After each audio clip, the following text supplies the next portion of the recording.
మేము అభివృద్ధి చేసిన ఈ రోడ్లు మీరు తిరుగుతుంటే అవపడుతున్నాయి. 2 ఏళ్ళల్లా 10 ఏళ్ళల్లా ఎవరైతే స్వర్గీయ చనిపోయిన ఎమ్మెల్యే గారు మాజీ ఎమ్మెల్యే వారు 92 కోట్ల రూపాయలు వేసారు. ఏ ఇన్ఫర్మేషన్ యాక్ట్ కట్టినా వస్తుంది. ఇలా బోరుబండ అనేది ఒక బస్తీ. దీన్ని విస్మరించి చిన్న చిన్న చెంచాలు గంటలు వీళ్ళు ఆశలు చూపించి ఓట్లు దుండుకొని పోయినదు, తెలంగాణ సెంటిమెంట్లు చూపుకొని దుండిపోయినది తప్ప అభివృద్ధి శూన్యం.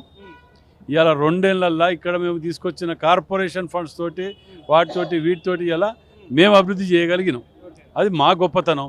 ఇలా ఏ ఇంటికి పోయినా సన్న రైసు, 200 రూపాయల కరెంటు, 500 రూపాయల సిలిండరు, ఉచిత బస్సు. మరి అన్ని వాళ్ళ కళ్ళు దొబ్బినాయట, అవపడతలేదు. మేము ఏం చేయాలి మరి?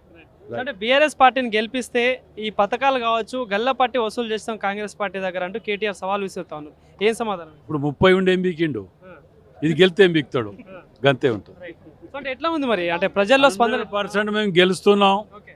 మరి కేటీఆర్ గారిని వచ్చి నడి చూరస్తా నిలుస్తున్నాం, ఛాలెంజ్ చేయమని చెప్పి అడుగు. మరి మేము గెలుస్తాం దేనికుంటాడో అడగమన్నాడు.